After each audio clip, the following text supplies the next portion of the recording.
साथियों, मैं अभिषेक आपके प्यारे से परिवार जुकारा फाउंडेशन में स्वागत करता हूं और उम्मीद करता हूं आप जबरदस्त तरीके से पढ़ाई कर रहे होंगे अपने लिए एक वर्दी कंफर्म करने के लिए।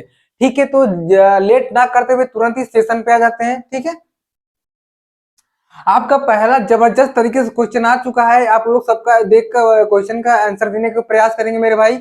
क्या लिखा है? भारतीय नागरिक सुरक्षा संहिता BNSS 2023, जिसका उद्देश्य आपराधिक प्रक्रिया संहिता को प्रतिस्थापित करना था, द्वारा पेश किया गया था। तो यहाँ पे स्पेस रहेगा किसके द्वारा पेश किया गया था। तो हम बात करेंगे जो IPC CRPC थी, जिसके जगह पे BNSS BSC और BNS आया हुआ है। वो जो IPC CRPC थे, जो अंग्रेजों के समय के पुराने कानून थे, उसके जगह पर आया। ठीक है, तो आपका हो जाएगा इसका राइट आंसर हो जाएगा गृह मंत्री अमित शाह द्वारा पेश किया गया था। पेन का कलर चेंज कर लेते हैं, हम बात कर लेते इसका। तो IPC इंडियन पिनल कोड और CRPC क्रिमिनल प्रोस्टिट्यूशन कोड, ठीक है, CRPC, इसके जगह पर 3 कानून आए। BNS भारतीय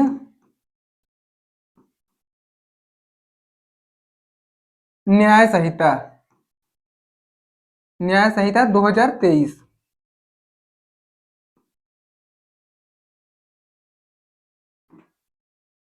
और आपका BNSS आया, BNSS भारतीय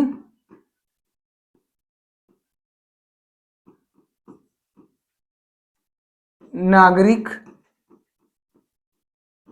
सुरक्षा संहिता 2023। आपका तीसरा क्या हो जाएगा? BSA भारतीय साक्ष्य अधिनियम,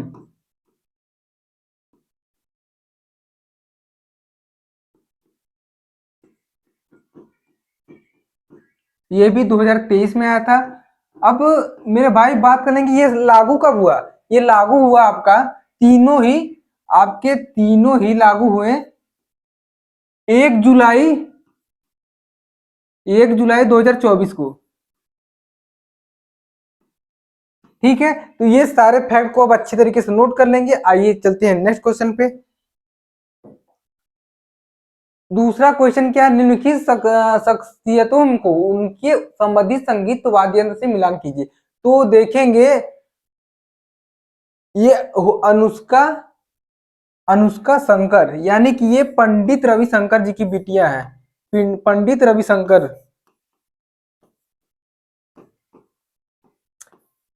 तो इनसे ही अंदाजा लगा देंगे कि इनके पिताजी पंडित रविशंकर थे, सितार वादक थे। तो इनका आपका B का 3 हो जाएगा।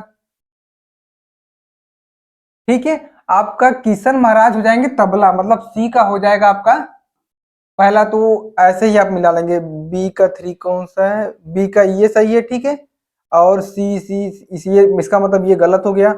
ठीक है, आपका ये देखिए B ये 3 हो गया, C ऐसे आप एलिमिनेट भी कर सकते हैं। तो S जो चंद्र बचे ये बीड़ा वादक हो जाएंगे। ठीक है, तो आपका पहला क्वेश्चन राइट हो जाएगा।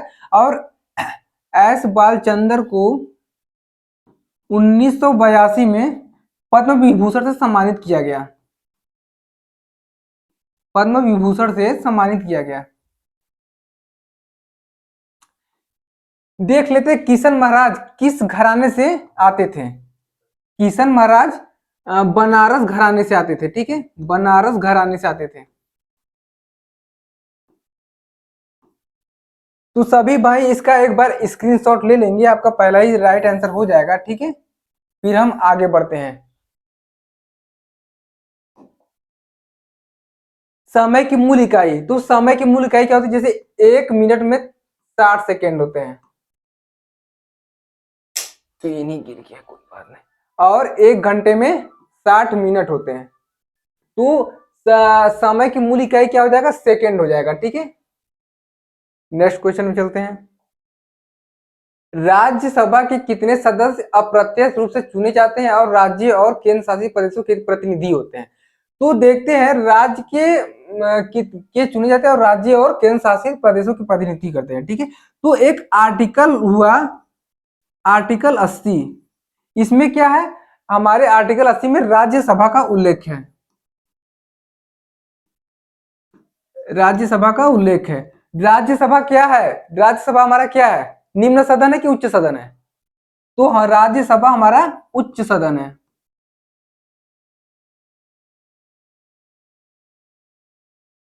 इसमें हमारा 250 सीटें होती हैं, 250 सीटें होती हैं। एक सेकेंड, इसमें अधिकतम सीटें 250 होती हैं, और वर्तमान में कितनी सीटें हैं, वर्तमान में सीट है 245, वर्तमान सीट 245, ये अधिकतम सीट है।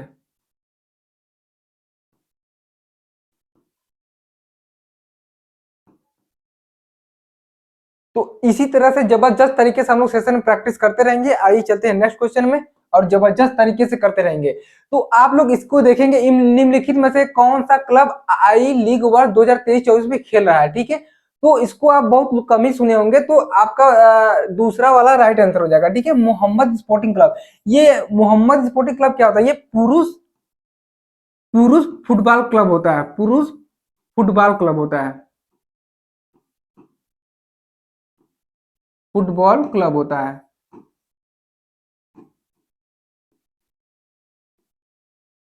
ठीक है, नेक्स्ट क्वेश्चन पे आ जाएंगे।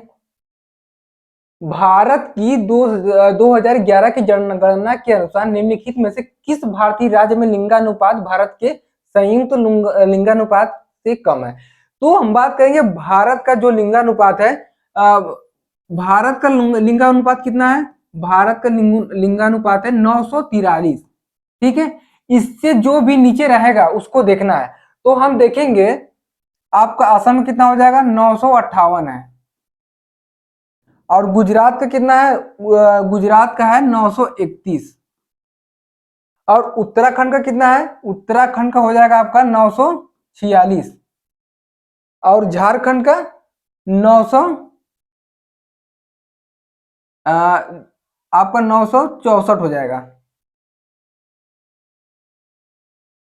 ओ थोड़ा सा मिस्टेक हो गया, एक सेकेंड, 946 झारखंड का हो जाएगा, ठीक है। और आपका ये उत्तराखंड का 963 हो जाएगा। तो आपका सबसे कम हो गया गुजरात का, तो यही आपका राइट आंसर हो जाएगा, ठीक है। आइए नेक्स्ट क्वेश्चन चलते हैं। इसमें एक फैक्ट की बात कर लेते हैं, जनगणना की बात हुई है तो हम बात करेंगे भारत में सर्वप्रथम जनगणना कब शुरुआत हुआ जनगणना का, ठीक है। तो भारत में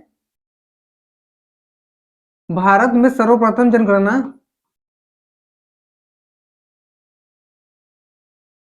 सर्वप्रथम जनगणना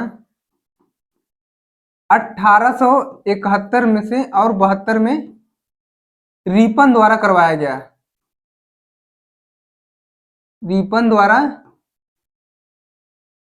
कराया गया, जो जो जनगणना पूर्णतः असफल रहा,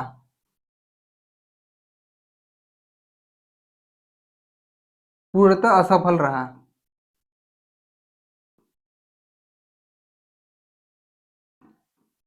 फिर दोबारा से सेकेंड टाइम जनगणना करवाया गया, सेकेंड टाइम जनगणना हुआ 1881 में।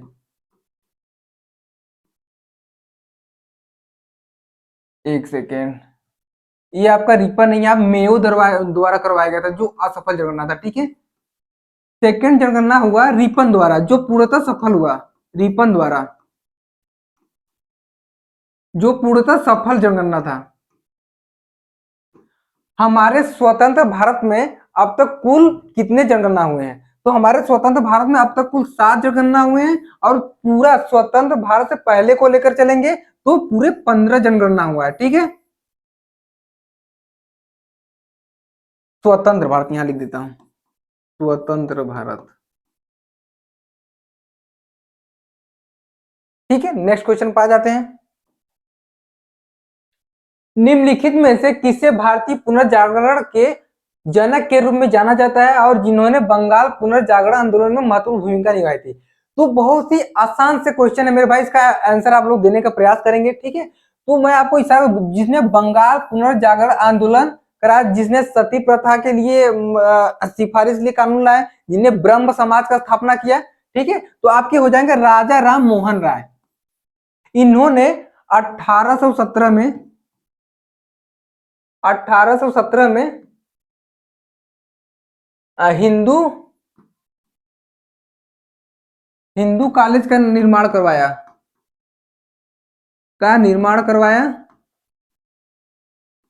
किसके साथ मिलके? तो आपके हो जाएंगे डेविड हेयर, डेविड हेयर के साथ मिलकर हिंदू कॉलेज की स्थापना करवाई कलकत्ता में, ठीक है, कलकत्ता में। इन्होंने ही 1828 में ब्रह्म समाज की स्थापना की, ब्रह्म समाज की स्थापना इन्होंने ही 1829 में सती प्रथा के रोक की सिफारिश की, सती प्रथा की रोक की सिफारिश की, ठीक है। तो बात कर लेंगे ईश्वर चंद्र विद्यासागर। इन्होंने, ईश्वर चंद्र विद्यासागर ने पुनर्विवाह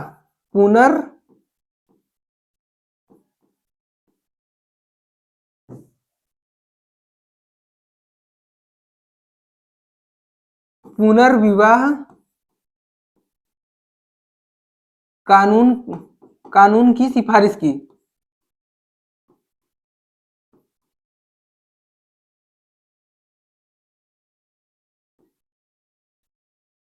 ईश्वर चंद्र विद्यासागर जी ने पुनर्विवाह कानून की सिफारिश की, ठीक है। आप बंकिम चंद्र चट्टोपाध्याय जी ने आनंद मठ लिखी। जितने भी ऑप्शन है मेरे भाई सबके फैक्ट्स समझते हुए चलेंगे। आनंद मठ लिखी। और रविन्द्रनाथ टैगोर जी को 1913 में साहित्य के लिए पुरस्कार मिला, नोबेल प्राइज मिला, ठीक है, साहित्य के लिए, साहित्य क्षेत्र में मिला नोबेल पुरस्कार। किसके लिए मिला? गीतांजलि के लिए, जो कविताओं का संग्रह था, गीतावली के लिए ना, गीतांजलि के लिए जो कविताओं का संग्रह था,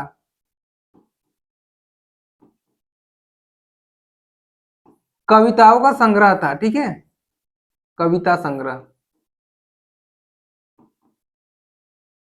तो इस सारे फैक्ट को आप नोट करते हुए चलेंगे अच्छी तरीके से। मैं आपको 1 मिनट समय देता हूं, नोट कर लीजिए, ठीक है।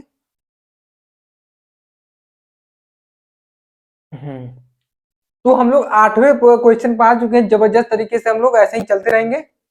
आप लोग क्वेश्चन, एक बार मैं वहां से हट गया, आप लोग अच्छे से क्वेश्चन देख लीजिए और आंसर भी देख लीजिए, ठीक है। निम्नलिखित में से किस प्रतिष्ठित भारतीय शास्त्रीय गायक जिन्हें प्राय मेवाती मेस्ट्रो के नाम से भी जाना जाता है को ख्याल गायन में उसके महारत और रागों के प्रति उनके अभिनय दृष्टिकोण के लिए पहचाना जाता है?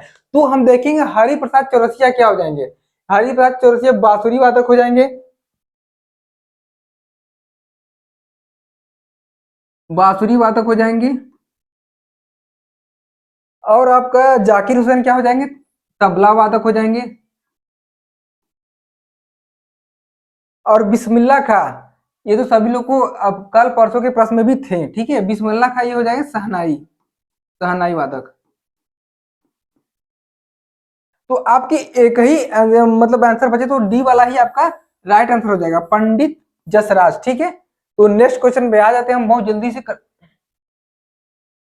कर्नाटक की किस नृत्य शैली में पुरुषों के गले में बेड़, बड़े ढोल लटकाए जाते हैं तथा यह अपने धार्मिक और युद्ध उत्साह के लिए जानी जाती है?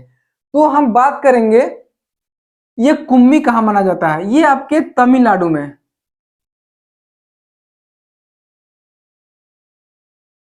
ये तमिलनाडु में महिलाओं द्वारा किया जाता है, तमिलनाडु और केरल में, तमिलनाडु और केरल में।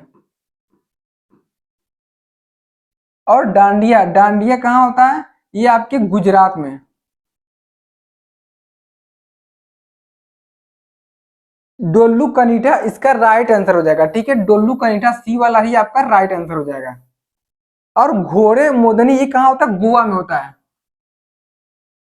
ये घोड़े द्वारा किया जाता है, ठीक है, घोड़े के द्वारा किया जाता है, घोड़े द्वारा।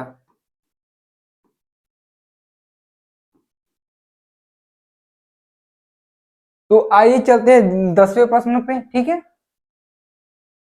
त्रिशूर पूरम किस भारतीय राज्य में मनाया जाने वाला एक प्रसिद्ध मंदिर उत्सव है जो अपने विस्तृत जुलूसों और आतिशबाजी प्रदर्शन के लिए जाना जाता है, ठीक है। तो इसका राइट आंसर हो जाएगा आपका केरल।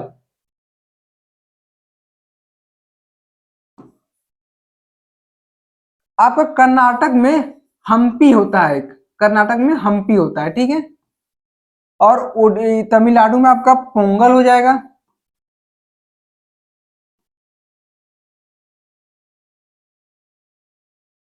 ठीक है। ओडिशा में हो जाएगा आपका रथ यात्रा।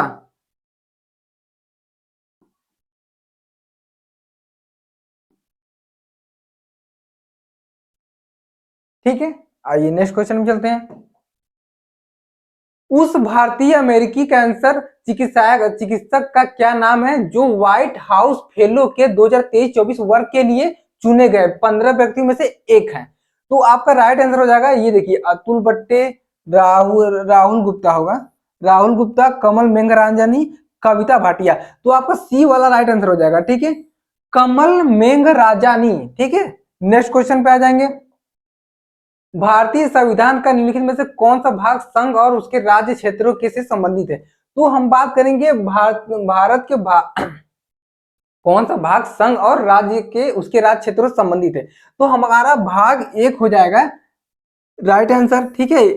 एक से आर्टिकल 1 से 4 से में राज्य का उल्लेख है, ठीक है। आपका भाग 4 में क्या हो जाएगा? डीपीएसपी, डीपीएसपी राज्य के नीति निर्देशक तत्व।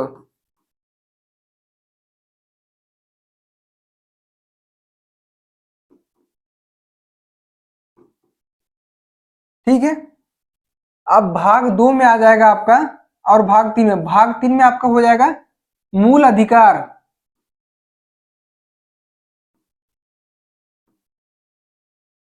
मूल अधिकार जिससे संविधान का मैग्ना कार्टा कहा गया,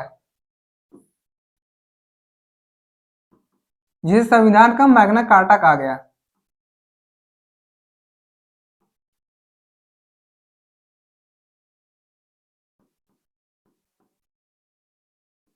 और भाग 2 में क्या है? नागरिकता।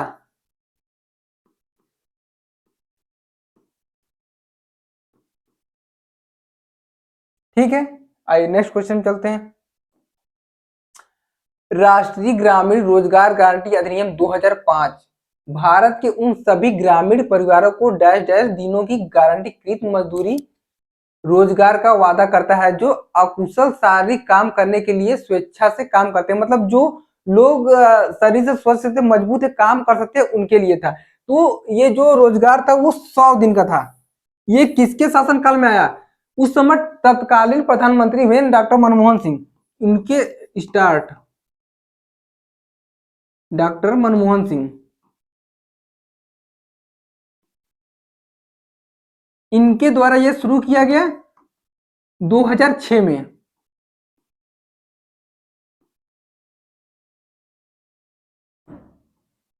ठीक है, आइए जल्दी से चलते हैं अगले क्वेश्चन पे। भारत अपनी सीमा, भूमि सीमा किन देशों से लगा साझा करता है? ठीक है, तो भारत अपनी भूमि सीमा 7 देशों से लगाता है। आपका बांग्लादेश हो जाएगा,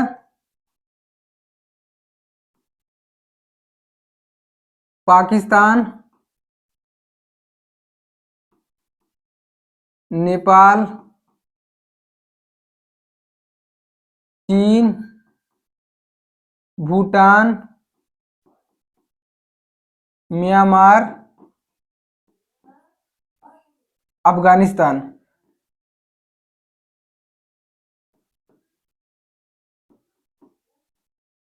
एक, दो, 3, 4, 5, 6, 7। और सबसे ज्यादा भारत साथ सीमा लगाने वाला जो देश है बांग्लादेश है, 4096 किलोमीटर। ठीक है, तो भारत के साथ दो स्थलीय सीमा भी लगाते हैं, एक मालदीव स्थलीय सीमा।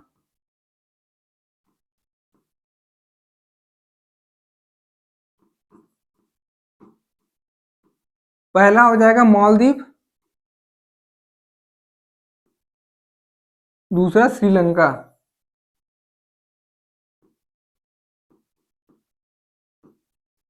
ठीक है, इन सभी फैक्ट को आप नोट करते चलेंगे। ठीक है, नेक्स्ट क्वेश्चन चलते हैं। तो गणगौर त्योहार ऐतिहासिक रूप से निम्नलिखित में से किस राज्य का मूल त्योहार है? तो जो गणगौर त्योहार है तो नाम ही से पता चला कि कुछ राजस्थान टाइप का है। ठीक है, तो ये राजस्थानी का है। ठीक है, ये राजस्थानी का है। उत्तर प्रदेश में कुंभ मेला लगता है, बहुत ही फेमस मेला है। ठीक है, जो 12 वर्षों पर लगता है, जो अभी करेंट में प्रयागराज में लगने वाला है। ठीक है, तो हम बात करेंगे, आप लोग एक कमेंट का माध्यम से आंसर देंगे, कुंभ का मेला किसके समय से चलता आ रहा है, इसका शुरुआत करने वाला कौन है? तो आप लोग, जब मैं और बताता हूं तब तक आप लोग आंसर कमेंट करेंगे। हिमाचल प्रदेश में आपको बहुत ही प्रसिद्ध होता है कुल्लू, कुल्लू दशहरा। ये कुंभ मेला जो हमारा है, हर्षवर्धन द्वारा, हर्षवर्धन के समय से ही चला आ रहा है। नेक्स्ट क्वेश्चन पे आ जाते हैं अब। निम्नलिखित में से किस तत्व का आणविक सूत्र है H2? यहां पे H2 हो जाएगा। तो बात करेंगे, आपका सीसा क्या हो जाएगा? Pb हो जाएगा। सल्फर क्या हो जाएगा? S8 हो जाएगा। और प्लेटिनम क्या हो जाएगा? प्लेटिनम आपका हो जाएगा Pt। तो आपका हाइड्रोजन ही, H2 हाइड्रोजन ही होता है, हाइड्रोजन ही राइट आंसर हो जाएगा। तो हाइड्रोजन खोज किसने किया? हाइड्रोजन का खोज हाइड्रोजन की खोज केवेंडियस ने किया। ठीक है, केवेंडियस। ठीक है, आप लोग एक बार स्क्रीनशॉट लेके आगे बढ़ेंगे मेरे भाई। ठीक है, भारत में गरीबी हटाओ और आत्मनिर्भर को प्राप्ति करना का मुख्य उद्देश्य था। तो हम बात करेंगे पंचवर्षीय योजना। पंचवर्षीय योजना, पंचवर्षीय योजना कहां से लिया गया? तो पंचवर्षीय योजना रूस के संविधान से लिया गया, रूस के संविधान से लिया गया,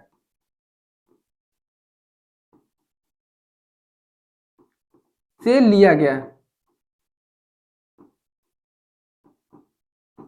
इसके जो जनक है पंचवर्षीय योजना के, भारत में जो जनक है वो भारत में जनक है जो, भारत में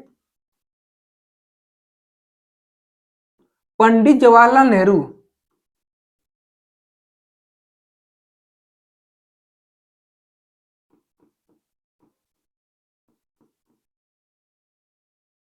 ठीक है, और इसका राइट आंसर हो जाएगा पांचवी पंचवर्षीय योजना। ठीक है, आइए नेक्स्ट क्वेश्चन चले आते हैं अब।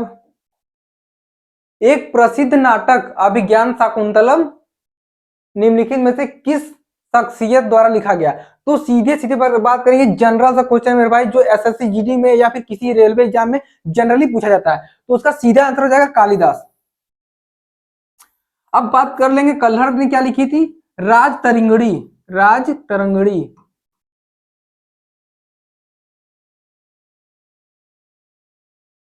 राज तरंगड़ी। विशाखा दत्त ने क्या लिखा था? और अश्व घोष ने क्या लिखा था? बुद्ध चरितम।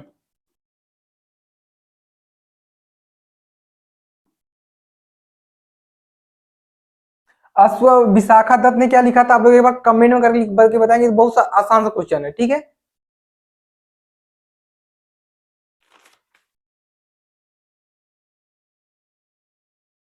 कोई कमेंट नहीं कर रहा है मेरे भाई। आपका इसका हो जाएगा मुद्रा राक्षस।